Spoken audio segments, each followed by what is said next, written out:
Fouida Ayash, architecte de l'agence Architecture Studio à Paris, travaille souvent dans le monde arabo-musulman.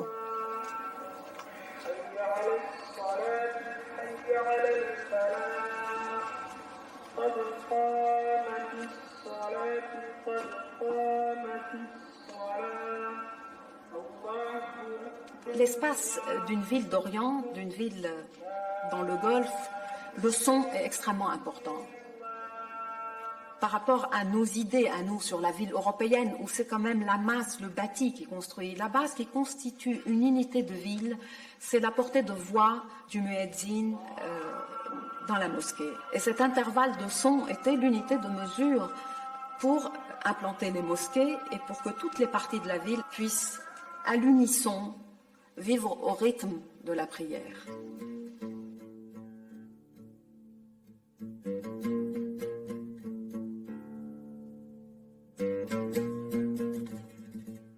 L'Iran est ici. On a le détroit d'Ormuz qui se situe par là. Et on va commencer par Bahreïn, qui est un archipel de 36 îles.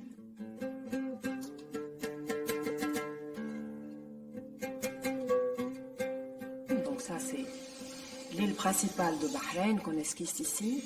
Là, il y a l'île de Muharrak.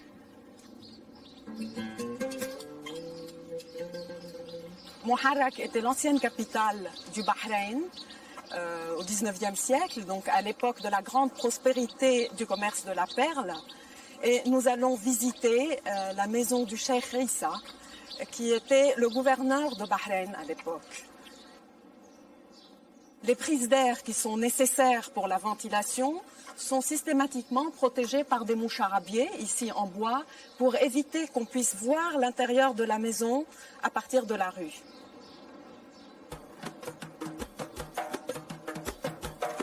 Les grandes maisons du Golfe vont s'organiser sur 2 étages. Le premier est réservé à l'hiver et l'été, on monte sur l'étage supérieur et on dort parfois sur les terrasses.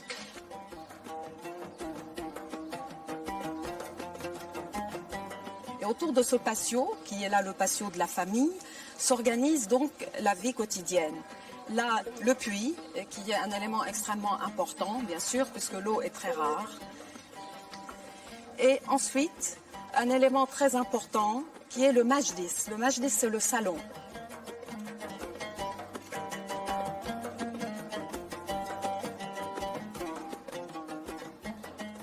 Cette pièce est particulièrement bien climatisée naturellement grâce à la tour des vents qu'on trouve ici, le Badgir, donc qui est cette construction subdivisée en 4 parties qui permet de recueillir le vent quelle que soit sa direction. Donc on sent tout de suite, bien que la journée ne soit pas particulièrement venteuse ou même pas venteuse du tout aujourd'hui, on sent une brise légère qui est très très agréable et qui permet de pouvoir séjourner l'été dans ce salon.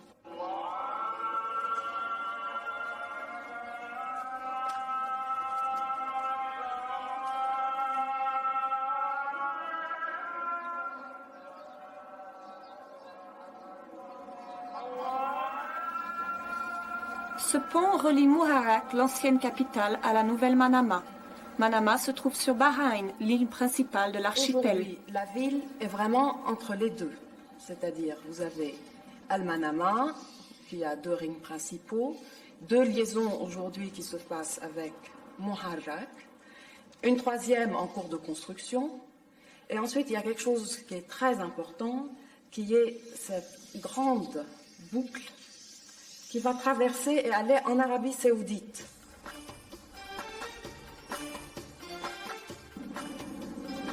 Ces pays du Golfe, ce qui fait leur particularité et leur charme, c'est la coexistence de la tradition et de l'hypermodernité. Et on va le voir en continu, de Manama à Doha, à Dubaï. La ville va nous offrir les 2 possibilités en même temps, simultanément, sans que cela soit contradictoire. Ça ne paraît contradictoire que pour un occidental, d'une certaine manière. Là, c'est la place centrale, avec le face-à-face entre la mosquée et la tour. Et on va voir qu'il y a une nouvelle génération de tours qui va arriver, qui va être très très haute.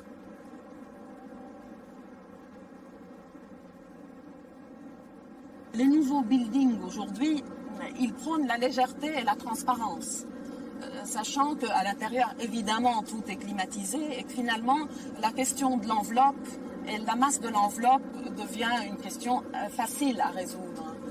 Donc voilà cette silhouette, aujourd'hui très identifiable, qui apparaît solitaire, mais ce qui est attendu, c'est qu'elle fasse partie du skyline nouveau de Al-Manama.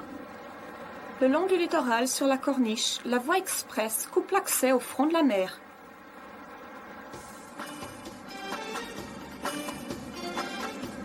Alors ici, on va voir un phénomène qu'on retrouve dans les villes du Golfe, gagner de la terre sur la mer.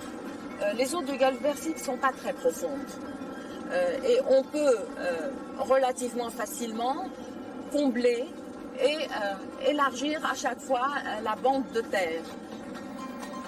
Depuis la mer, seule l'arrière du musée national en forme de forteresse est visible. Il faut descendre à terre pour en découvrir la façade.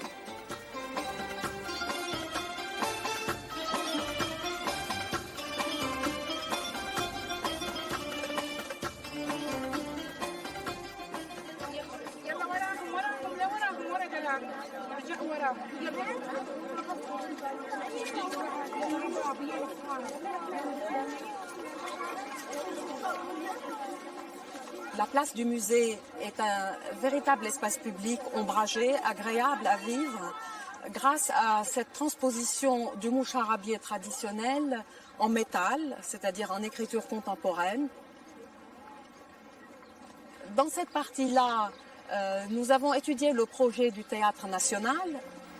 C'est sur l'emplacement même de ce village traditionnel, en fait le décor en carton-pâte d'un feuilleton télévisé très populaire, que le Théâtre national de Bahreïn devait être construit.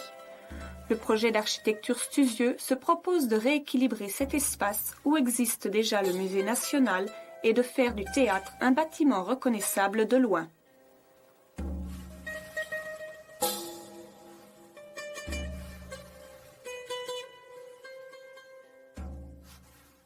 Nous, Européens, on est toujours à la recherche d'une ville constituée, avec des rues, avec des places, avec notre vécu de la ville européenne. Donc nous mettons un certain temps à nous habituer à ce qu'on appellerait la ville à l'américaine en France, c'est-à-dire la ville des autoroutes. Et c'est vrai que les lieux où on aime déambuler sont ces vieux souks. Parfois, leur architecture n'est pas si vieille que ça, mais en tout cas, le lacis des ruelles, les tracés sont restés. À Manama, on traverse le Bab el-Bahreïn, qui est la porte monumentale qui a été construite dans les années 40. Et derrière ce Bab el-Bahreïn s'ouvrent à nous les souks.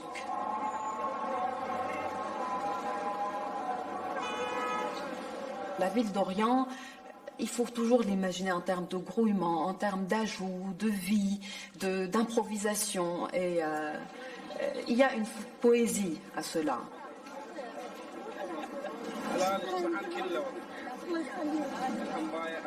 Ici, on retrouve l'identitaire. Et cet identitaire représente tous les habitants cosmopolites de ces villes du Golfe. Une ville comme Manama, un tiers de la population est constituée d'expatriés. Au Qatar, c'est les 2/3 de la population. Et à Dubaï, on est vraiment dans la ville cosmopolite, où se mélangent l'Asie d'Extrême-Orient, l'Asie du Proche-Orient et le Moyen-Orient.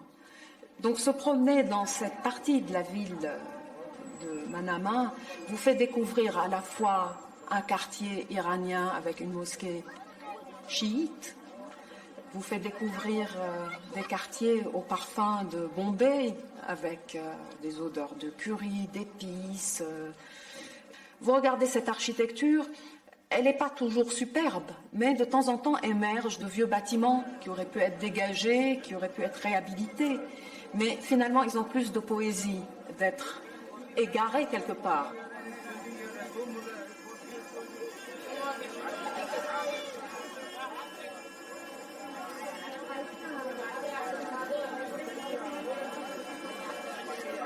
C'est une impression de ville que j'aime beaucoup. C'est la vie, quelque part. C'est la vie, c'est les gens.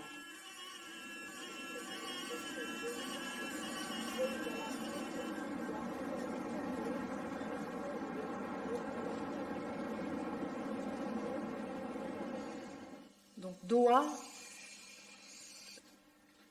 capitale du Qatar, c'est une baie. C'est la baie de Doha, principalement. La vieille ville s'est constituée quelque part par là. Et il y a quelque chose de très important dans la structure de la ville qui est la corniche, et qui va boucler et suivre donc la bande littorale. Doha est une ville qui est en train de se fabriquer. Et là, on voit des parties qui sont encore quasiment vides par là, qui vont recevoir elles aussi des tours, et des parties où des tours commencent à émerger et à rythmer le paysage. Alors, il y a une vingtaine d'années, la baie était dominée par la silhouette en pyramide de cet hôtel de luxe. Et depuis, plusieurs bâtiments sont apparus qui ont commencé à se faire concurrence, voulant chacun se distinguer et par une silhouette très identifiable et vue de près par des motifs architecturaux qui sont un peu une expression postmoderne arabisante, mais toujours revendiquée comme une forme de décor. Alors pourquoi des tours?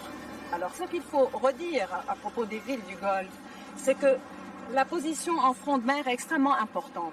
D'une part pour la qualité de l'urbanisation et d'autre part pour la qualité de vision. C'est-à-dire la ville aujourd'hui qui doit vivre sous climatisation, qui va reconstituer des microclimats, des centres de densité urbaine à l'intérieur d'un bâtiment, la forme tour s'y accommode parfaitement. À Doha, les voies périphériques permettent de contourner la vieille ville et les avenues larges de pénétrer jusqu'à son cœur. Au centre de la ville, un réseau de rues et de venelles s'entremêlent.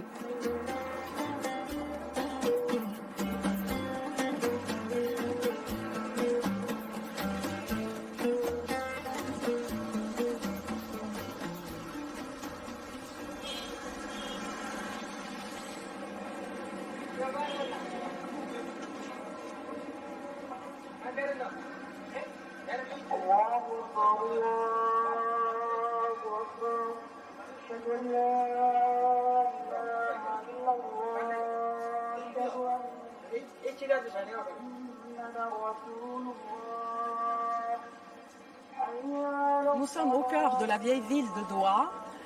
On trouve ici la place des écrivains publics qui sont dans ces petits kiosques colorés, la mosquée.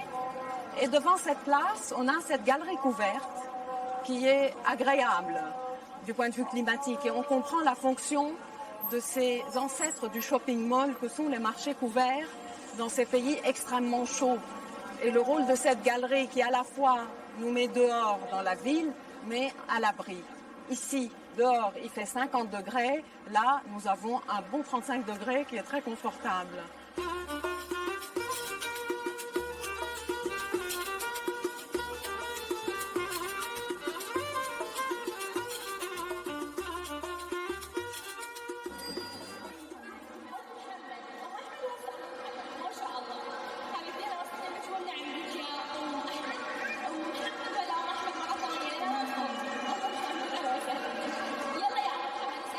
C'est un lieu de promenade, c'est un lieu complètement urbain. Les gens ne sont pas là pour faire uniquement du lèche-vitrine, mais pour se retrouver.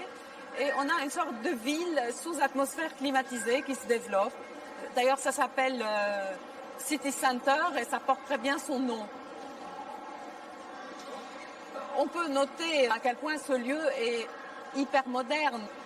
C'est vrai que le rappel de l'architecture traditionnelle ici n'a plus lieu d'être ou n'a plus de sens. Mais néanmoins, c'est peut-être dans ces endroits qu'on trouve une confrontation entre le local et le global. Nous sommes dans un univers qui pourrait être n'importe où sur la planète, un univers maîtrisé, luxueux, et puis on tombe sur une vitrine où on vend les abayas noirs. Et ainsi de suite. Nous allons être dans un monde de paradoxes constamment dans ces lieux, entre toujours l'hypermodernité, la globalisation et quelque chose de traditionnel. Le Qatar veut devenir un centre d'attraction pour étudiants et artistes du monde entier.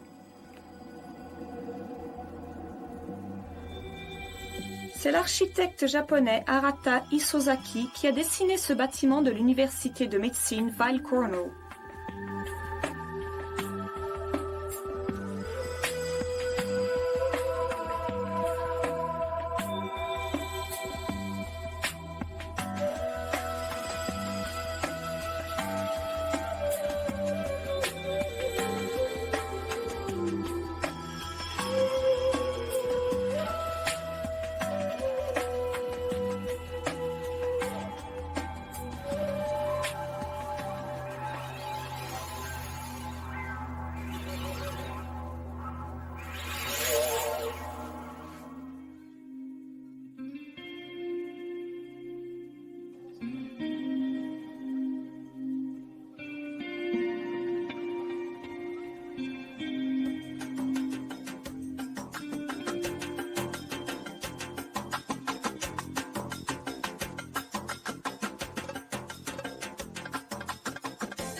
Dubaï, ce qui la caractérise, c'est la crique, qu'on appelle le khor en arabe. Et, ça se constitue de cette façon-là.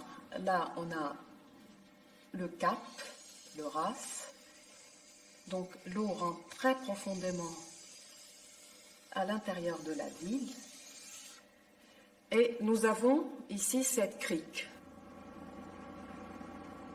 La crique va permettre à la ville de Dubaï de se constituer dès sa fondation.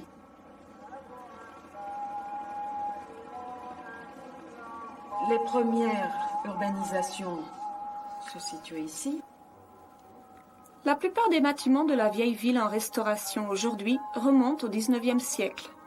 À cette époque-là, ici à Dubaï, comme au Bahreïn et au Qatar, la richesse principale provenait de la pêche, de la perle de culture et non comme maintenant du pétrole et du gaz.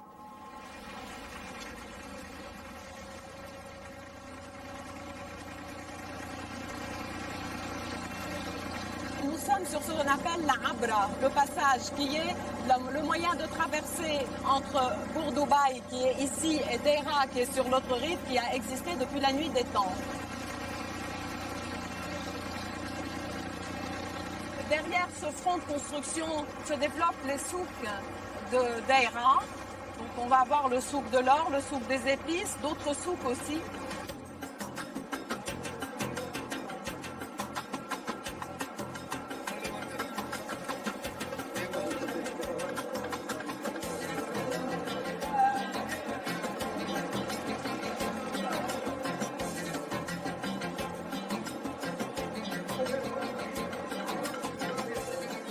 On voit de quoi est constitué réellement le souk et comment il s'inscrit dans la ville. Donc on voit un immeuble à 4-5 étages, on voit un reliquat de maisons qui doivent dater des années 20-30 et ici un immeuble encore plus haut. Donc le souk, en réalité, ici c'est le rez-de-chaussée des immeubles.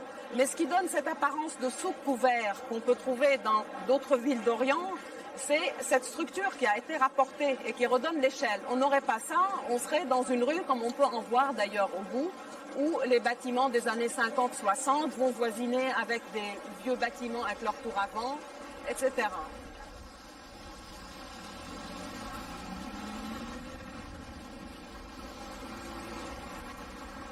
Aujourd'hui, la ville se développe toujours de part et d'autre de cette crique avec un tunnel qui se situe par là, il y a un pont qui se situe par là, il y a un autre pont qui se situe par là, une boucle qui est importante donc pour le trafic dans la ville.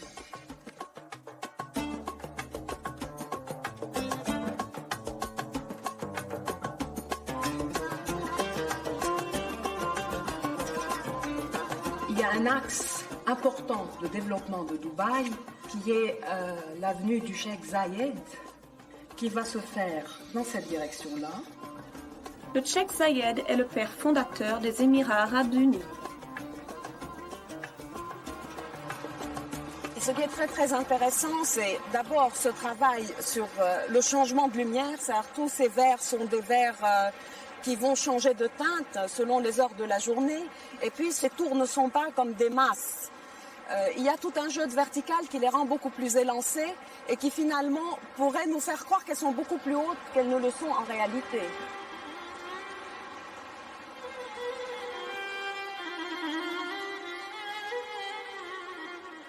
Dubaï est une ville diverse, est une ville plurielle, est une ville à plusieurs échelles, est une ville à plusieurs tonalités et c'est ça qui fait sa richesse.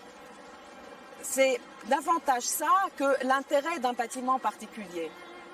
Mais aujourd'hui, il y a quand même cette recherche de l'icône. On ne peut pas le nier, c'est-à-dire la ville se constitue autour de ces icônes. C'est deux choses qui vont de pair. Point de repère du quartier des affaires, les Emirate Towers sont l'œuvre de l'architecte sino-américain Hazel Wong.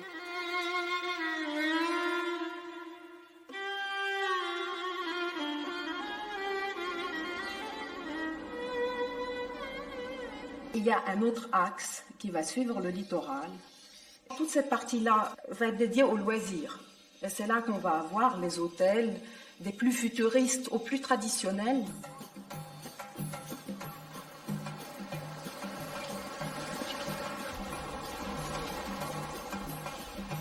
Le Burj Al Arab, la tour des Arabes, est aujourd'hui l'icône de Dubaï. Situé sur une île artificielle, cet hôtel 7 étoiles déploie sa voile sur une hauteur de 300 mètres. L'architecte Atkins a voulu exprimer le luxe, la sophistication et l'appel du large de l'aventure.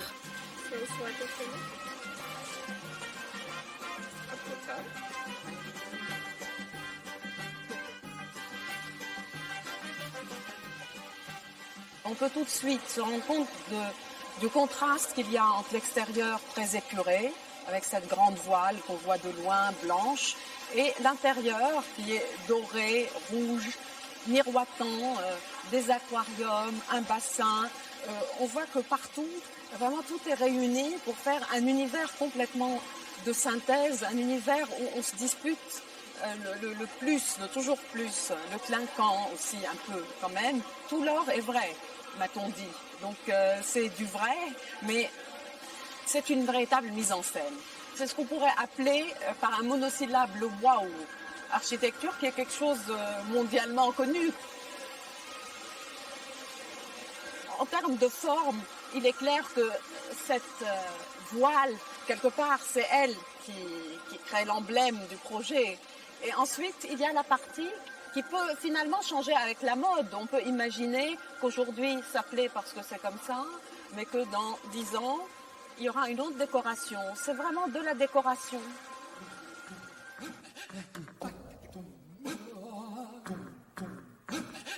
Près du littoral, à proximité du Burj Al Arab, apparaissent de nouveaux territoires directement implantés sur la mer. Ils ont pour nom The Palm 1 et 2 et The World.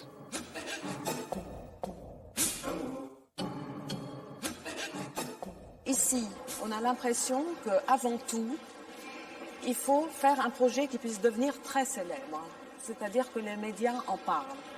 Donc la forme du projet est déterminée non plus par les critères traditionnels ou les critères habituels de constitution d'un espace, mais par une dimension hyper médiatique.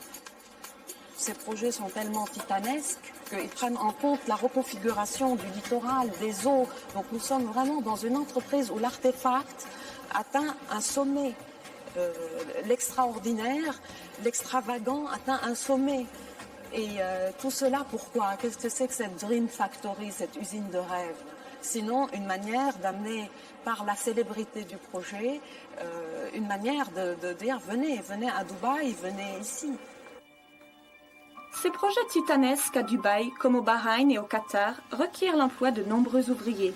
Ces trois pays font appel à une main-d'œuvre venue du Pakistan, d'Inde, du Bangladesh, du Népal.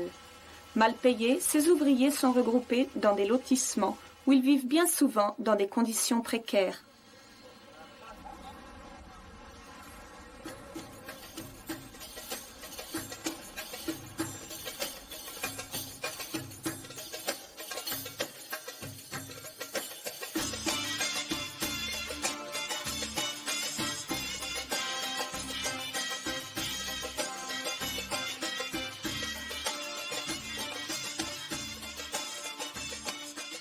ces villes ont un défi à lever qui est le défi de la modernité. Et la modernité n'est pas uniquement une affaire d'architecture.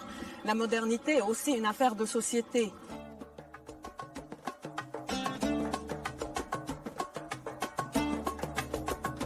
S'ouvrir, accueillir, se développer, se moderniser, c'est une conquête constante de la ville sur ce qu'on voit devant nous, ce grand désert.